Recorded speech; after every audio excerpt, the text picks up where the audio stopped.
Hey, YouTube fans, Mike Palumbo. When you get an equipment violation ticket in New York State, you have 24 hours to get it fixed and produce proof of that to the court. And proof means getting it fixed and having a police officer to inspect it and basically sign a form that they inspected and it was fixed. If you get it, and you have to have it into the court in 24 hours.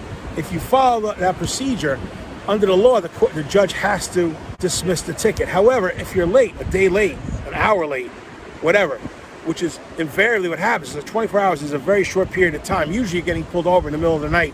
It's dark out, right? A tail light, brake light didn't work, a license plate light didn't work. And so you're getting pulled over 8 o'clock at night. You basically have to close the business the next day to get all this in, and, drop what you're doing, not go to work. And invariably people send it in late, which is what happened to this guy that called me. And he thought it was fixed, and it wasn't. In other words, he thought the ticket was dismissed, and it wasn't. And basically, so what happens is he just didn't respond to the ticket. He didn't enter a plea of guilty or not guilty, or didn't go to court, and he got his license suspended. And this is the problem. This is how these minor things can escalate. Whenever you're dealing with a court of law, it's a very, very, very technical and very precise procedure and proceeding. And what happened was his insurance company his insurance was jacked through the roof. That's how he found out. And he asked his insurance company, "What's the problem?" And they're like, "Well, your license has been suspended for like 6 months," and he didn't know. And a license suspension, although not a moving violation, is a major insurance merit system violation. So now for the next 3 years, this guy has to suffer through this insurance increase, when at the end of the day, it was just an equipment violation. So he wanted to hire me to resolve it. I go, "There's really nothing to resolve." Because if he called me, I would have told him what I'm telling you on this video. I would have said, just plead guilty to it if you can't do it in 24 hours. Because you don't want to risk getting your license suspended over not following the procedure correctly. And that's what I tell everybody. You're just better off pleading guilty. Now, if you're close to the court, you want to save yourself $100 or so. If you fix it, not within the 24 hours, just fix it and produce a receipt. You don't even got to get it inspected by a cop. Or the judge can dismiss it in the interest of justice. You got to go to court unless you adhere to the 24-hour rule.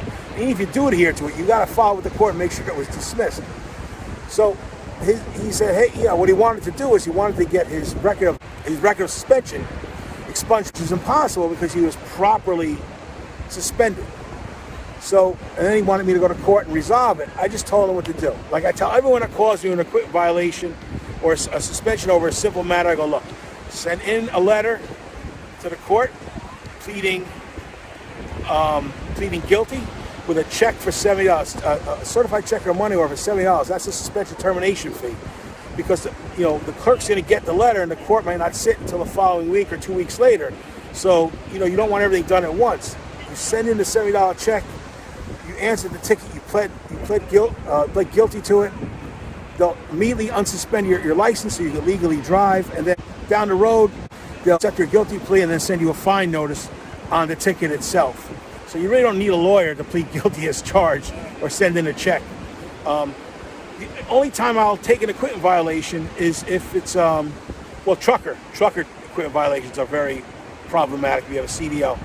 Is if it's also have a speeding ticket or something like that, a moving violation. And I tell people, look, don't worry about the 24 hours, don't go crazy. Just get me the receipt, you fixed it, and I'll get that one dismissed as part of this other case.